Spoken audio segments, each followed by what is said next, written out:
आज हम मुस्लिम विधि के स्रोत के बारे में पढ़ेंगे। Sources of Muslim law. तो किसी भी जो लॉ होता है, जो विधि होती है, उसके स्रोत का अर्थ क्या होता है? उसके स्रोत का अर्थ ये होता है कि ऐसी मौलिक सामग्री जिससे उस विधि के विषय वस्तु को प्राप्त किया गया हो, यानी कि वह कंटेंट, वह सामग्री, वह मैटर्स जिससे वो जो लॉ है, उस वो जो लॉ निकल कर आया है वो किस विधि से निकल कर आया है, उसके लिए जो कंटेंट जो है वो क्या है, विषय वस्तु उसको क्या है। तो कोई भी अगर हम लॉ के बारे में, किसी भी लॉ को अगर हम जानते हैं तो उसके लिए जो है लॉ को के बारे में जब हम नॉलेज उसके बारे में प्राप्त करना चाहते हैं तो उसके लिए जो है स्रोतों का अध्ययन आवश्यक होता है, यानी कि सोर्सेज का। क्योंकि उसके बिना जब तक हम सोर्स नहीं पढ़ेंगे तब तक हमें ये नहीं पता चल पाएगा कि जो लॉ है जो है उसकी व्याख्या हम नहीं कर पाएंगे, उससे जो है इंटरप्रेट नहीं कर पाएंगे, उससे इंटरप्रिटेशन संभव नहीं होगा। तो मुस्लिम विधि का जो स्रोत है उसको दो श्रेणियों में, प्राथमिक स्रोत और गौण स्रोत के रूप में विभाजित कर दिया जाता है। तो प्राथमिक स्रोत सबसे जो प्राचीन स्रोत होते हैं, जो पहला जो स्रोत है कौन सा है मुस्लिम विधि का, तो उसमें है कि पैगंबर मोहम्मद साहब ने विधि को स्वयं पैगंबर मोहम्मद साहब जो है विधि के स्रोत के रूप में स्थापित कर दिए थे, प्राइमरी सोर्स। और मोहम्मद साहब की एक परंपरा सुन्ना जो है, सुन्ना मतलब कि उनकी जो परंपरा है उसको सुन्ना कहते हैं उस भाषा में। तो यह एक जो है यहाँ तक अभी दृष्टांत है, एक दिया हुआ है। तो उनका एक सहयोगी मौद था, तो उन्होंने उनसे पूछा कि किसी भी जैसे कोई भी वाद हो तो उसमें वह जो है अपना निर्णय किस आधार पर करेगा। तो मौद बोला कि वह अपना निर्णय अल्लाह के शब्दों के आधार पर देगा। यदि शब्दों के आधार पर संभव नहीं हुआ तो जो निर्णय की जो आधार होंगी मोहम्मद साहब की परंपराएं, यानी कि सुन्ना होगा उसका आधार। तो यदि यह भी संभव न हुआ तो वाद का जो निर्णय होगा, कोई भी वाद होगा, उसका निर्णय वह स्वयं अपने विवेक के आधार पर देगा। तो इसको जो है सुन करके मोहम्मद साहब बहुत ही संतुष्ट हुए। तो इस प्रकार से मुस्लिम विधि के स्रोत में कुरान में निहित ईश्वरीय संदेश है पहला, दूसरा मोहम्मद साहब का सुन्ना यानी जो परंपराएं हैं, और फिर आगे लेकिन सामाजिक आवश्यकताओं को ध्यान में रखते हुए फिर मुस्लिम विधि का जो विकास जो प्रथाओं से, अदालतों के निर्णय द्वारा, अधिनियमों द्वारा भी हुआ था। तो इनको जो है सेकेंडरी सोर्सेज के रूप में हम मानते हैं, और इसको जो है वाय स्रोत यानी कि एक्सट्रेनियस सोर्सेज भी कहते हैं। प्राथमिक स्रोत में क्या है? पहला कुरान अरबी भाषा का शब्द है, जिस शब्द कुर्रा से कुरान शब्द की उत्पत्ति हुई, जिसका अर्थ होता है पढ़ा, यानी कि जिसको पढ़ना चाहिए उसको वो कुरान कहते हैं उसको। तो ऐसा माना जाता है कि जो कुरान है दैवी पुस्तक है, और मोहम्मद साहब के माध्यम से ये जो है लोगों के कल्याण के लिए इसका अवतरण हुआ। तो काल गणना तथा महत्व दोनों की दृष्टि से कुरान विधि सर्वप्रथम स्रोत मानी जाती है। तो ये जो मोहम्मद साहब को जो दैवी संदेश था, वो पहला जो दैवी संदेश था वो 609 ईस्वी में पहला प्राप्त हुआ था। इसके पश्चात समय समय पे उनके जीवन पर्यंत यानी 632 ईस्वी तक दैवी संदेश अवतरित होते रहे। विभिन्न विषयों से संबंधित दैवी संदेश हजरत मोहम्मद के माध्यम से समाज तक पहुंच जाते थे। जब कभी मोहम्मद साहब को इल्हाम होता था, इल्हाम क्या है कि जो दैवी संदेश उनको मोहम्मद साहब को सुनाई पड़ता था, वे कहते कि ये सर्वशक्तिमान ईश्वर अल्लाह के शब्द हैं, और उपदेश उन्होंने देना शुरू कर दिया। तो अनुयायियों या संदेशों को याद कर लेते थे, या ताड़पत्र पर, चमड़े या गीली पट्टियों पर लिपिबद्ध कर देते थे, और इसको व्यवस्थित रूप में अवतरित तो नहीं हुआ। और जो है मोहम्मद साहब की जब मृत्यु के बाद जो है सारे दैवी संदेशों को एकत्र कर लिया गया, इसका संकलन एक पुस्तक के रूप में दिया गया जिसको कुरान कहते हैं। तो कुरान जो है दैवी जो ईश्वर का जो संदेश है उसका ईश्वर अल्लाह का शब्द माना जाता है, क्योंकि मोहम्मद साहब तो केवल संदेशवाहक रसूल थे। तो विधि स्रोतों में कुरान के प्रमुख लक्षण, पहला क्या है कि दैवी उत्पत्ति है, और यह इसमें कोई परिवर्तन नहीं हो सकता है, यह आपत्ति रहित तथा अप्रतिशोधनीय है, यानी कि विधि दैवी उत्पत्ति होने के कारण इसको जो है सर्वोच्च और अंतिम प्रमाण माना जाता है। दूसरा प्रथम स्रोत क्या है, काल गणना के अनुसार कुरान मुस्लिम विधि का प्रथम स्रोत है, और मुस्लिम धर्म जो धार्मिक शिक्षाओं का फलस्वरूप जो है मुस्लिम समुदाय का आविर्भाव कुरान में निहित धार्मिक शिक्षाओं के फलस्वरूप हुआ। अतः मुस्लिम अथवा इस्लामी विधि का कोई भी अध्ययन कुरान से ही प्रारंभ होता है। तो संरचना इसकी क्या है, इसकी कुरान जो है पद्य में रचना है। प्रत्येक छंद और पद्यांश को आयत कहते हैं।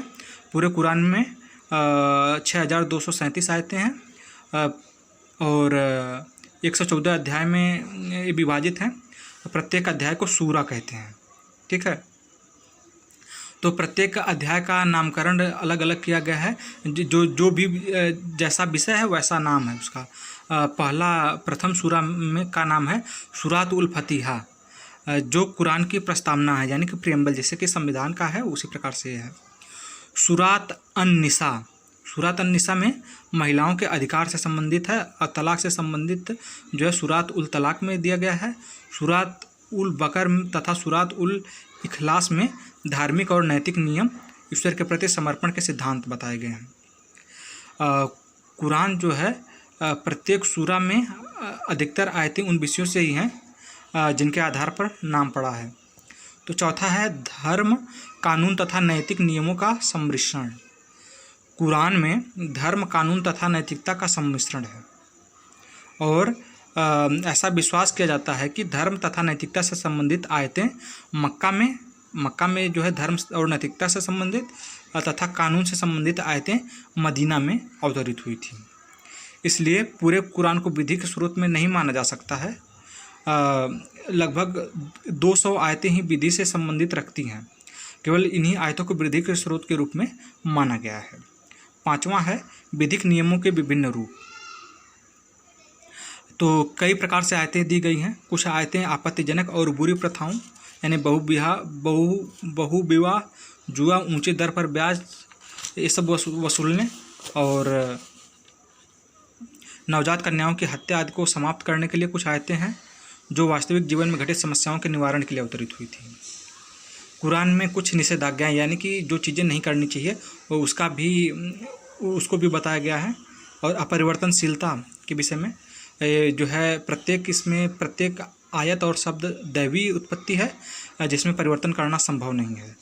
किसी आयत का कोई विशिष्ट अर्थ शिया या सुन्नी संप्रदाय के जो भी विधि शास्त्री, जो भी जुरिस्ट हैं, पहले ही दिया जा चुका हो तो अदालत उस आयत का कोई दूसरा अर्थ नहीं देने का अधिकार अदालत को नहीं है। इसकी संक्षिप्त व्याख्या। कुरान मुस्लिम विधि की पूर्ण संहिता नहीं है। अधिकांश आयतें धर्म, दर्शन तथा नैतिकता से संबंधित है। कुरान में 200 आयतें ऐसी हैं जिसमें विधियों का उल्लेख है। लगभग इनमें से केवल 80 आयतें वैयक्तिक विधि से संबंधित है, यानी कि जो पर्सनल लॉ है जिसको कहते हैं। इस प्रकार से मुस्लिम जो पर्सनल लॉ है उसकी व्याख्या बहुत ही संक्षिप्त है। कुरान का मौन। कुरान में वैयक्तिक विधि के नियम बहुत ही संक्षिप्त हैं। इसके साथ ही कुछ ऐसी विधिक समस्याएं जो सामाजिक परिवर्तन के साथ साथ समय पर उत्पन्न होती रही हैं, उनका समाधान कुरान में प्रत्यक्ष रूप से नहीं मिलता है। इस प्रकार सर्वथा नवीन समस्याओं पर कुरान मौन रहा है। तो पैगंबर मोहम्मद साहब को दैवी तथा धार्मिक और सामाजिक सुधार हेतु ये जो ईश्वरीय संदेश प्राप्त हुए थे, इसलिए जो है तत्कालिक अरब समाज की लगभग सभी समस्याओं का इसमें समाधान मिल जाता है। और फिर उसके बाद ही जो है इस्लाम धर्म का जो है उनके रहते रहते ही एक बहुत ही बड़े आकार प्रकार में एक पूरा राष्ट्रमंडल बन जाता है, इस्लामिक कॉमनवेल्थ बन जाता है।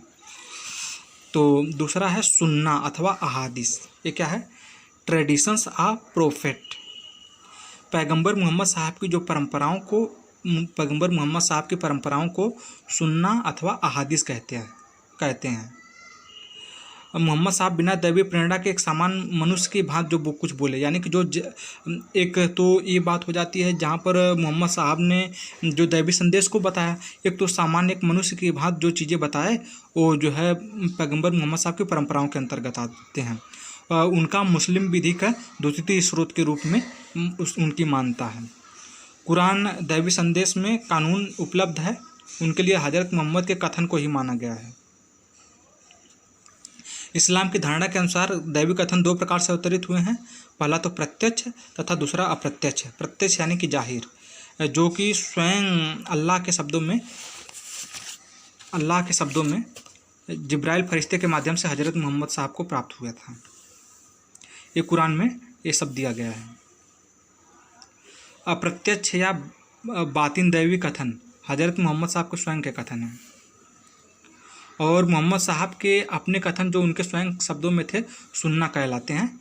इस प्रकार से कुरान में दैवी संदेश स्वयं अल्लाह के शब्दों में, जबकि सुन्ना में ये संदेश पैगंबर मोहम्मद साहब के शब्दों में है। यानी कुरान में दैवी संदेश हैं अल्लाह के हैं। सुन्ना किससे बना है? व्हाट कॉन्स्टिट्यूटेड सुन्ना? इसमें पैगंबर मोहम्मद साहब के कार्यकलाप सुन्ना माना जाता है, और बिना दैवी प्रेरणा के मोहम्मद साहब ने जो कुछ कहा, किसी प्रश्न के उत्तर में मौन है, तो ये सब जो है पैगंबर मोहम्मद साहब के परंपराओं के अंदर आ जाता है।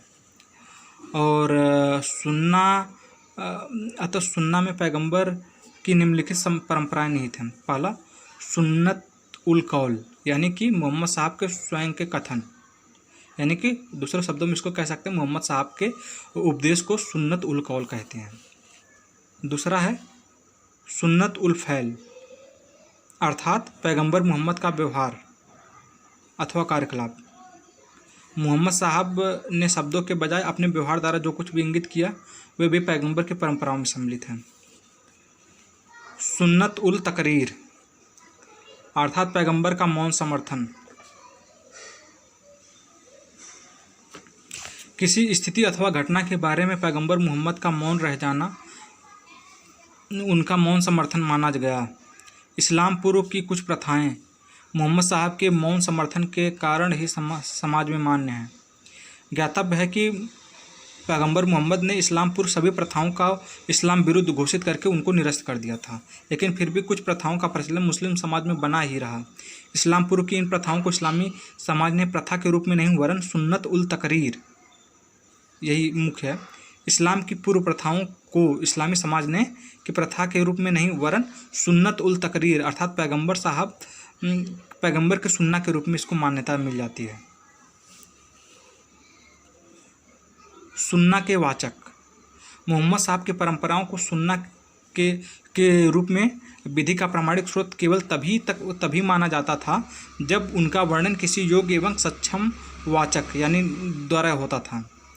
जब तक योग्य वाचक इस बात की पुष्टि नहीं कर देता था कि उसने पैगंबर मोहम्मद को संदर्भित वचन कहते हुए सुना था, उसे सुन्ना के रूप में मान्यता नहीं मिलती थी।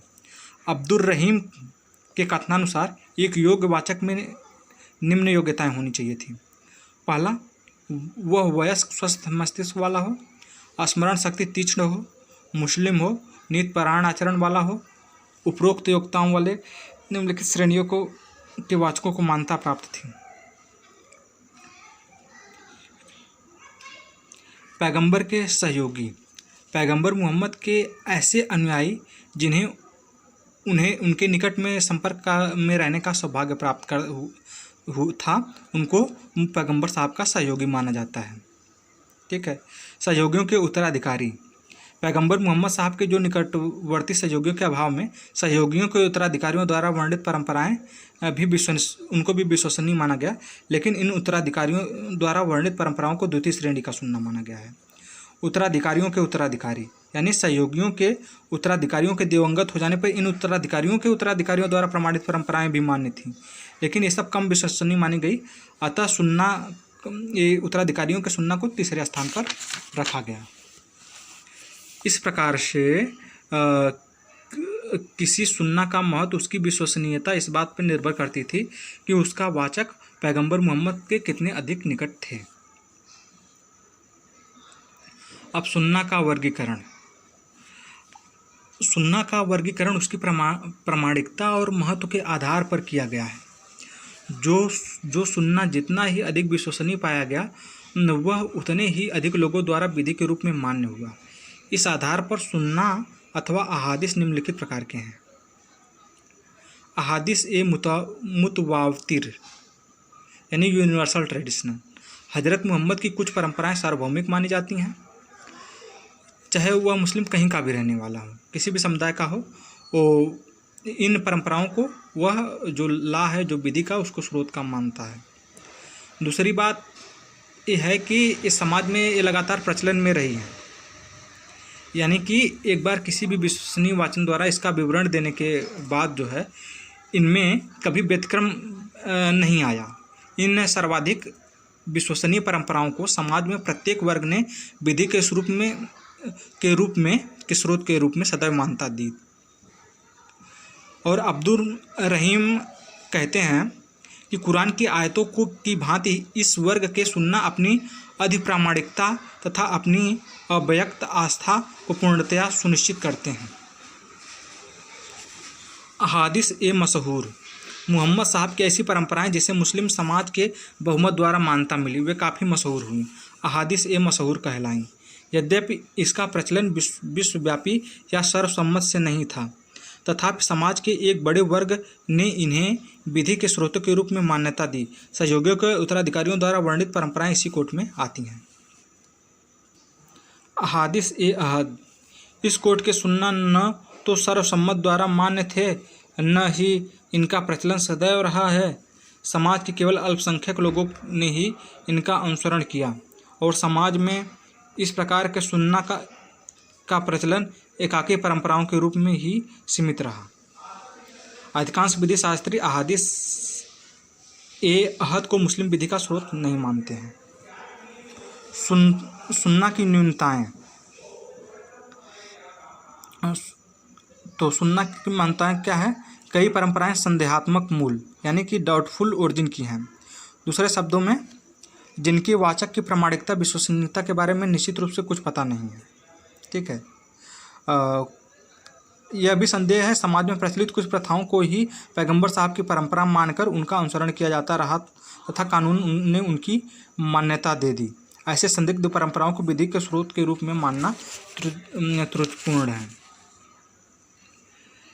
कई परंपराएं ऐसी भी हैं जिसमें आपस में विरोधाभास है, अतः इनमें निहित कानून समान एवं सुनिश्चित नहीं है।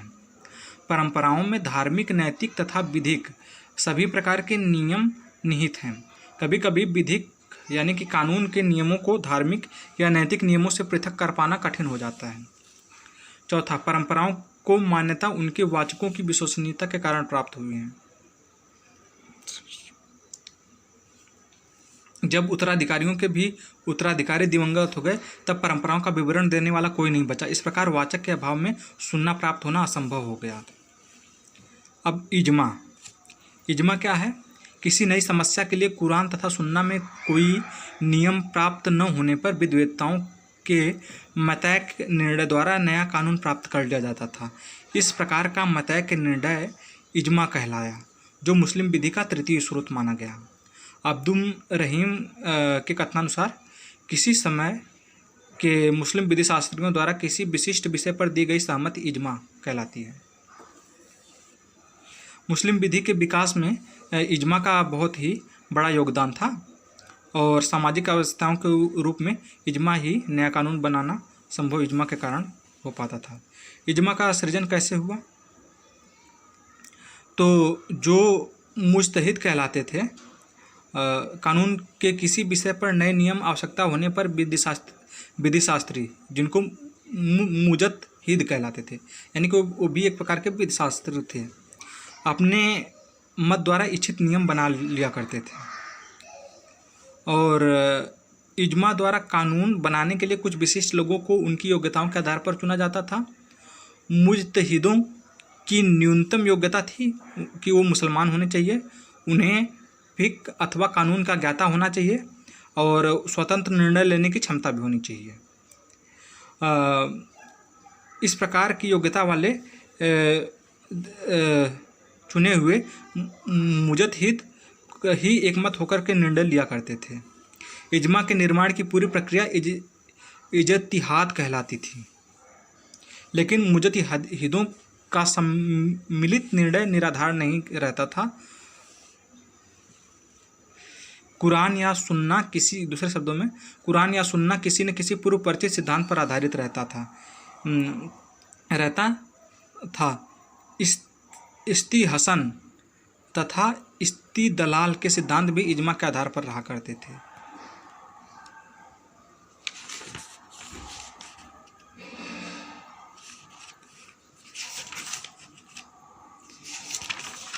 अभी और भी है, तो अब इसको बाद में हम करेंगे। इस वीडियो में इतना ही। नमस्कार। कहाँ तक पढ़े हैं? इजमा के क्लासिफिकेशन से पढ़ना है।